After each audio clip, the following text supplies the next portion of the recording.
Hey everyone. Again, this is our lesson plan. So one thing that really stood out to me in our DODL lesson plan this semester was how to break apart our content standard and then being able to just understand what each part of it meant and how to use it. So again, we learned the content standard, the grade, the standard itself, the substandard, level of cognition, the content, products, and quantify. So I just felt like those were very, very new to me. I didn't understand how it was broken apart. Every time I would read a content standard, to me, it was just like, oh, okay, identify the roles that women played. Cool.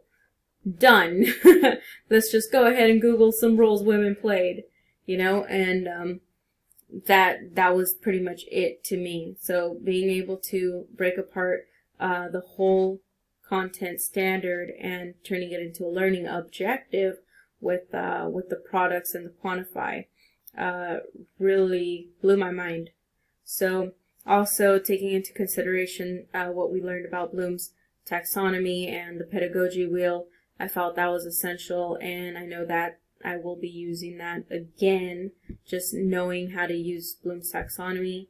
It was interesting to find that there are other resources to help you as a teacher to learn how levels of cognition allow you to understand Bloom's taxonomy. And so those were very interesting to me. Also, another thing that I continue to say over and over again was the 5E learning cycle. It was kind of scary breaking it apart and actually looking for ways to mold our lesson plan accordingly in order to hit those areas.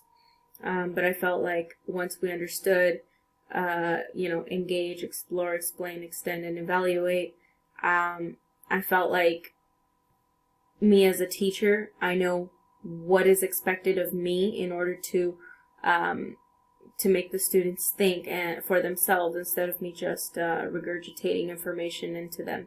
So I felt like the 5E lesson model learning cycle really helped us to better understand what we're expecting from our students and what is it that each one of those areas looks like, as the students are, learning throughout the lesson plan. And I felt like those two were really essential in our lesson plan. Another thing that I just want to say was the barriers and solutions and metacognitive statements. These here were kind of like, what the heck are these and why are we doing them?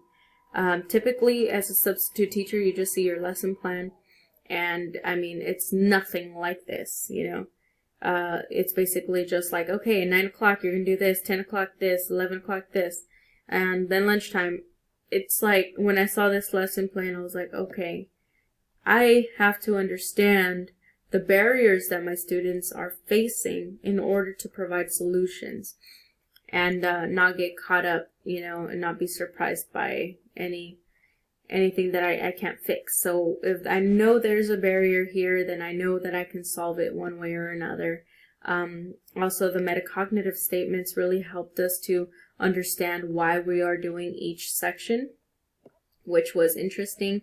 Actually, when we came to that realization, I felt like it was pointless at the beginning, and it didn't seem to make sense to me at all.